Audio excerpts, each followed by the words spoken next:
C'est toujours un plaisir de vous retrouver fidèles à ce rendez-vous de l'actualité sur Speedline TV. Mesdames et messieurs, bonsoir et bienvenue dans ce journal. Dans les titres de l'actualité, comme partout au Bénin, la commune de Koma a commémoré les 65 ans d'indépendance du pays au quartier Segbé. Un hommage a été rendu aux anciens combattants par un dépôt de gerbes au monument aux morts. Un geste fort du maire qui en a profité pour saluer la mémoire des héros locaux.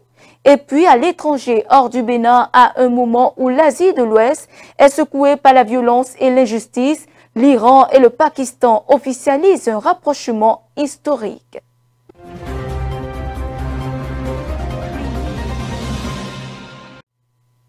Merci de nous recevoir chez vous avec cette livraison de l'actualité. À l'instar de toutes les communes du Bénin, la cité des Ouachi a elle aussi vibré au rythme des festivités marquant les 65 ans d'indépendance du Bénin. Les manifestations ont été marquées par un dépôt de gerbes au pied du monument aux morts au quartier Segbé, occasion pour le maire d'honorer la mémoire des héros de sa commune et de lancer également un appel à la cohésion sociale. Le reportage. Vendredi 1er août 2025, dans la matinée, l'espace dédié aux héros de la commune de Komé s'anime au rythme d'une ferveur digne de celle des grands jours. Les conseillers communaux, vêtus de beaux habits, chacun paré de son écharpe aux couleurs nationales, et la présence remarquable des forces de défense et de sécurité publique renseignent sur la solennité de l'événement qui n'est rien d'autre que la célébration des 65 ans d'indépendance du Bénin. Un événement à fort enjeu national dont le ton a été donné à l'arrivée de l'autorité communale. Il est marqué par un dépôt de gerbes au pied du monument aux morts.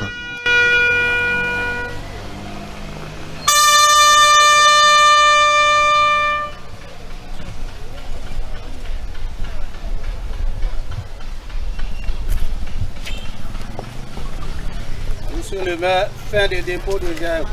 À vos ordres, monsieur le maire.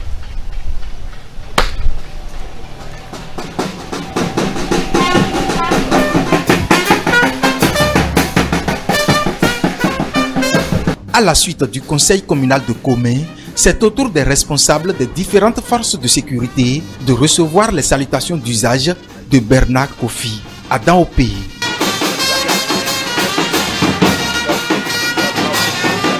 Tout en appelant à l'union des fils et filles de Komé, Bernard Kofi Daopé va saisir cette occasion pour les inviter à contribuer activement au développement de la commune en s'acquittant de leurs taxes.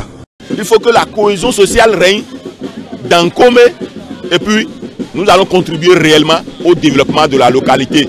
Contribuer au développement de la localité, c'est payer ses impôts, c'est payer ses taxes.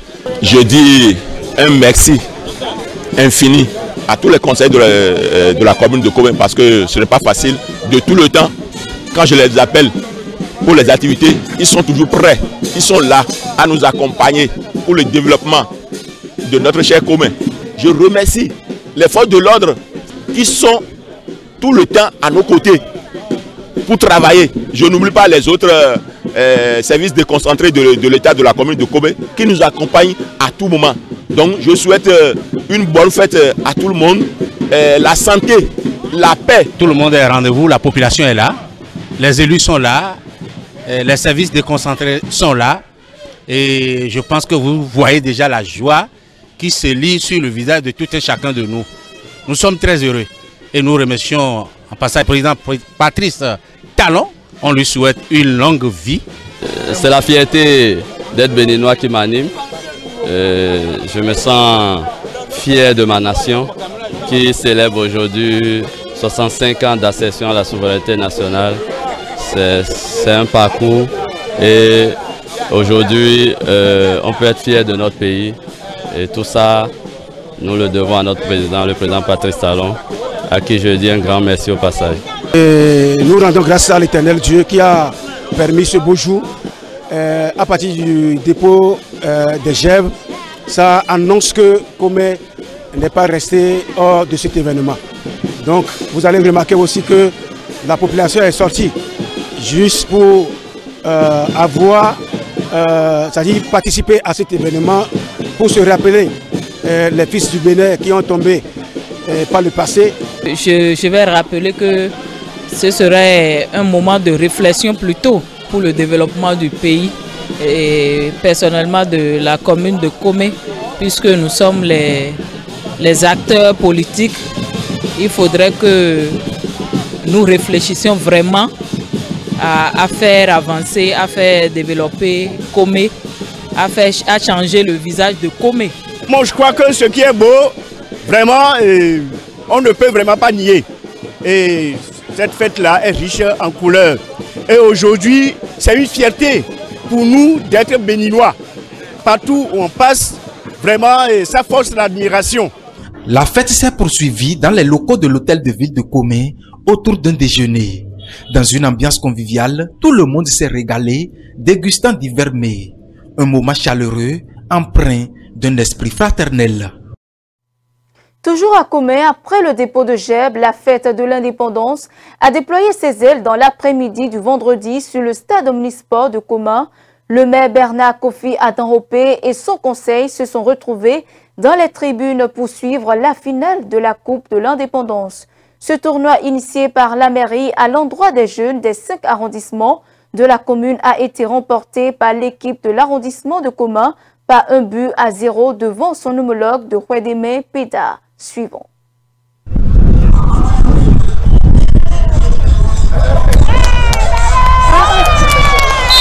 La finale de l'édition 2025 de la Coupe de l'Indépendance, une compétition initiée par la mairie de Komé au profit des jeunes de la commune, est ainsi lancée. Sur le rectangle vert, 2 équipes qui se connaissent bien se mesurent. Il s'agit de la formation de l'arrondissement de Komé en bleu et celle de l'arrondissement de Ouédémé Péda en jaune. Un match palpitant qui s'est déroulé sous les regards bienveillants du premier citoyen de la commune, des conseillers, des cadres techniques de la mairie et d'un public acquis à la cause du football. À l'entame, l'équipe de Komé a tenté de monopoliser le ballon. Cette domination sera fébrile puisque Ouédémé Péda a fini par trouver les armes pour la contenir en essayant elle aussi de se projeter de l'avant. Mais dans les extra time de la première mi-temps, une combinaison mal négociée dans l'entrejeu va profiter à Komé qui inscrit le premier but. L'arrondissement de Komé a une domination nette sur l'arrondissement de Ouédémé Péda.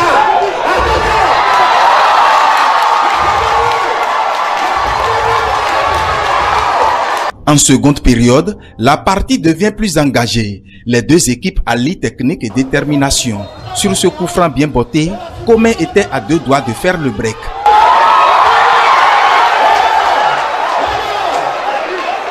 Avec ce score étriqué d'1-0, Komé va soulever le trophée de l'édition 2025 de la Coupe de l'Indépendance. Motif de satisfaction pour son entraîneur. Ce n'est que des sentiments de joie parce que cette équipe nous avait battus en match de poule. Malgré que nous étions déjà qualifiés, l'équipe là nous a battus. La victoire a choisi son camp, un but anodin. Depuis la fin de la première partie, on a couru derrière le score jusqu'à la fin. Donc voilà, c'est le football. L'objectif visé en rassemblant les jeunes des 5 arrondissements de la cité de Ouachi autour du sport roi est de dénicher les talents, dira le maire Bernard Kofi Adanropé. Nous avons initié ce tournoi pour pouvoir quand même détecter les talents, les meilleurs joueurs dans la commune de Komé. Nous avons fait venir des techniciens du niveau départemental et puis sur le plan national. Ils sont venus et puis ils ont détecté des joueurs. Cela va nous permettre d'avoir quand même des meilleurs joueurs dans la commune de Komé parce que nous voulons aujourd'hui des joueurs comme Mané dans Komé. Ce n'est pas pour rien que le président Patrice Talon nous a construit ce stade. C'est pour quand même donner la valeur aux activités sportives. Mention spéciale également à l'endroit des amoureux du cuiron de Komé et environ, aux élus locaux et communaux et à tous les membres du comité d'organisation. Nous avons noté vraiment un fair play au niveau des joueurs qui sont embrassés à la fin, les gagnants comme les perdants. Je profite pour féliciter et remercier le conseil communal, l'équipe, le comité d'organisation de la fête des indépendances à Komé qui a fait un travail vraiment remarquable. Et profiter aussi pour remercier le gouvernement qui a donné ce joyau à la commune de Komé et qui a permis ce rassemblement. Vraiment, c'est une fierté. Au chapitre des récompenses, en dehors du trophée, Komé, qui savoure son triomphe, a reçu 4 ballons, des jeux de maillot, des crampons et paires de filets, plus une enveloppe financière. Quant au vice-champion, 4 ballons, jeux de maillot, paire de filets et une enveloppe financière leur ont été offerts. Rappelons qu'avant cette finale, un match de gala entre le personnel de la mairie de Comé et l'équipe des éléments de la police républicaine en service dans la commune s'est soldé par un score de 4-1 en faveur des forces de l'ordre. Après la diffusion du reportage sur le point de la 3e session ordinaire de l'année 2025 à la mairie de Koma, Djaloud Boni Tessi, secrétaire exécutif de la mairie de Koma, a tenu à apporter quelques clarifications sur certaines données. Nous vous invitons ici à le suivre au micro de Raphaël Sourin et Innocent Zokmon. Les opérations de lotissement n'ont jamais été suspendues. Après que le gouvernement ait autorisé la reprise, nous poursuivons les opérations, seulement que l'engouement connu en 2023 n'est plus ce à quoi on assiste en 2024. Et comme il avait dit, il y a eu une grande prévision sur ces recettes qui, du fait que le rythme auquel évoluent ces opérations n'est plus comme le rythme de départ, dû au fait que les cabinets géomètres ne sont plus motivés du fait qu'ils ne sont pas payés, ça agit sur les travaux. Et aussi les opérations connaissent une diminution au fur et à mesure que nous évoluons, ce qui est normal, puisque c'est un certain nombre qui est prévu pour être fait, et donc au fur et à mesure le rythme diminue. Donc en réalité, je voulais clarifier que les opérations de lotissement n'ont jamais été suspendues, mais c'est le rythme d'évolution qui n'est plus ce à quoi on s'y attend. Deuxième chose, j'ai semblé noter que c'est dit qu'en 2023, en 2024, les signaux sont rouges, ce qui n'est pas le cas. En 2023, qu'ils vous souviennent, on a été le premier dans le département du Mono avec une mobilisation de 461 millions de francs CFA sur une prévision de 500 millions. En 2024, nous avons fait aussi 404 millions. Il faut noter qu'on a baissé effectivement par rapport à 2023, où on était à 463 millions, et en 2024, on est passé à 404 millions. Donc une baisse d'à peu près 50 millions pratiquement. C'est vrai qu'on peut faire mieux, mais nous avons une capacité de mobilisation qui tourne autour de 442 millions d'après notre plan stratégique de mobilisation. Et depuis que nous avons pris les rênes, bon l'an, mal l'an, depuis 2022, où nous sommes passés de 200 millions, en 2023 à 2024, nous sommes restés autour de ces 400 millions. Notre objectif, c'est d'atteindre les 500 millions, mais nous tournons autour des 400 millions que nous pensons faire mieux, puisque nous capitalisons sur les failles que nous avons enregistrées. Je voudrais aussi appeler tous les acteurs de la chaîne de mobilisation à continuer par nous soutenir, nous appuyer. Nous allons multiplier les stratégies. Je voulais appeler aussi les populations à veiller vraiment à ne pas végéter dans l'incivisme fiscal. Il faut que nous apprenions à avoir les gestes du bon citoyen, à payer nos impôts. Nous avons un potentiel en termes de foncier bâti qui n'est pas négligeable et en termes de foncier non bâti. Mais malheureusement, sur cette rubrique, nous peinons à faire ce qu'il faut. Sur les 400 et quelques millions que nous mobilisons, imaginez-vous que c'est en termes de recettes non fiscales, nous allons jusqu'à près de 350 millions. Et les recettes fiscales tournent autour de 100-150 millions. Donc il reste vraiment un travail à faire au niveau des recettes fiscales. Et puis en interactualité, les infirmières du Nigeria ont repris le travail après 4 jours de grève alors que les négociations se poursuivent avec le gouvernement qui s'est engagé à répondre à toutes leurs demandes. L'Association nationale des infirmières et des sages-femmes du Nigeria avait lancé le mercredi dernier une grève d'avertissement pour réclamer de meilleurs salaires et une amélioration de leurs conditions de travail. Le reportage. Au Nigeria, les infirmières des hôpitaux publics ont suspendu samedi leur grève d'avertissement de 7 jours. Par l'entremise de leur syndicat, ces agents de santé déclarent être parvenus à un accord avec le gouvernement sur la mise en œuvre de leurs revendications. L'Association nationale des infirmières et sages-femmes veille désormais à la mise en pratique du protocole d'accord signé. Les infirmières ont entamé leur action le 30 juillet, menaçant de l'étendre à une grève illimitée si leurs revendications n'étaient pas satisfaites dans les 7 jours. Les requêtes portent sur une augmentation de salaire, de meilleures conditions de travail et une augmentation du nombre de recrutements. À la suite d'une réunion avec le syndicat des infirmières tenue vendredi, les autorités ont annoncé la suspension de la grève avec la promesse de statuer sur les cas posés. Face aux journalistes à Abuja, le président national de l'association a confirmé que la décision de suspendre l'action avait été ratifiée lors d'une réunion virtuelle d'urgence du comité exécutif national. La République démocratique du Congo a commémoré ce samedi la journée nationale du Guénoscote. Cette journée, initiée par le gouvernement depuis maintenant 3 ans, vise à rendre hommage à des millions de Congolais morts à la suite des guerres et autres conflits armés. La cérémonie officielle s'est tenue à Kinshasa en présence de nombreuses personnalités politiques, culturelles et issues de la diaspora. Suivons. Le 2 août, une date symbolique en République démocratique du Congo. À Kinshasa, une cérémonie a marqué la journée de commémoration du Génocoste en hommage aux millions de Congolais morts dans les conflits liés à l'exploitation des ressources. Officiels et personnalités étaient au rendez-vous. Inosbe, Youssoufa Werason ou encore l'influenceuse Titi Stone. L'hommage était notamment organisé par le FONAREF, le Fonds national de réparation des victimes.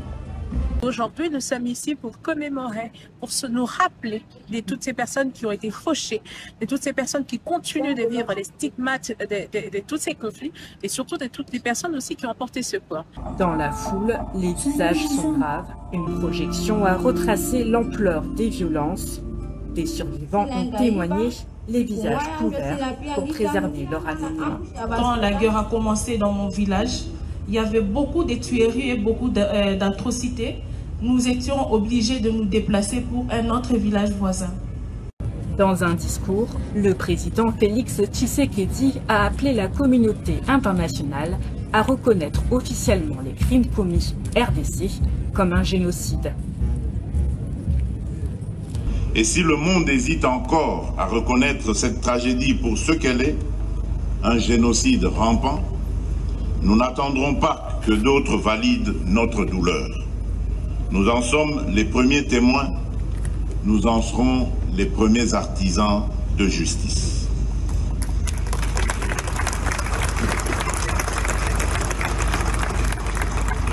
La cérémonie s'est conclue par l'allumage de la flamme du Génocoste, symbole de mémoire et de résistance. Une lumière pour honorer les millions de victimes et rappeler l'urgence de la justice. Le déplacement est la dernière conséquence d'une cascade d'urgence qui se chevauche au Mozambique, notamment la violence armée, les épidémies de maladies et un manque de financement grave, selon l'Office des Nations Unies pour la coordination des affaires humanitaires. Les attaques de groupes armés entre le 20 et le 28 juillet ont déclenché le déplacement de 46 personnes dans les districts de Chiroué, Ankwabé et Mudumbe. Le reportage. Au Mozambique, les violences des groupes armés dans la province de Cabo Delgado ont forcé plus de 46 000 personnes à fuir en seulement une semaine, selon l'ONU. La majorité des déplacés sont des enfants contraints de vivre dans des abris surpeuplés et dépourvus de services essentiels. En cause, les attaques de groupes armés entre le 20 et le 28 juillet qui ont frappé les districts de Chiour, Ankwabé et Mudumbe. L'insécurité complique la distribution de l'aide et la protection des populations déplacées, sans compter l'absence de documents civils qui empêchent beaucoup d'entre eux d'accéder aux soins et à d'autres services de base. Cette crise s'inscrit dans un contexte de conflits prolongés, de chocs climatiques et d'épidémies. Devant cette urgence, les financements sont dramatiquement insuffisants. À peine 19% du plan humanitaire 2025 a été financé. Lors d'une visite d'État marquée par des gestes symboliques et des engagements concrets, le président de l'Iran, Massoud Pezeshkian, a co-signé avec le Premier ministre pakistanais Shehbaz Sharif plusieurs accords de coopération stratégique. Au-delà des questions économiques et énergétiques, les deux parties ont uni leurs voix pour dénoncer avec fermeté la campagne génocidaire israélienne en cours à Gaza. C'est après moi. Le président iranien Massoud Pezeshkian était au Pakistan ce dimanche pour sa première visite officielle depuis son entrée en fonction. Pezeshkian et son homologue pakistanais Asif Ali Zardari ont discuté du renforcement de la coopération bilatérale entre les deux pays dans les domaines du commerce, de l'énergie et de la sécurité régionale. Ils ont conjointement appelé les instances internationales à une meilleure gestion des conflits. Ces agressions ont une fois de plus mis en évidence la nécessité de parvenir à un consensus régional et mondial contre les actions illégales du régime sioniste. Nos deux pays demandent aux instances internationales, en particulier au Conseil de sécurité des Nations Unies, d'éviter le deux poids deux mesures et de jouer un rôle plus actif dans la prévention des agressions contre les territoires et la souveraineté des pays membres, ainsi que dans la limitation de la propagation du conflit et des atteintes à la souveraineté nationale, sans oublier les tueries de civils. Les pays voisins, constamment en désaccord sur l'instabilité le long de leurs frontières communes, ont eu des échanges de missiles l'année dernière. À l'issue de cette 5e rencontre en un an, 12 accords ont été signés. Et voilà, c'est la fin de ce journal. Merci de nous avoir suivis. Suivez-nous en continu sur speedlinetv.bj/live et sur nos différents canaux digitaux Facebook et YouTube.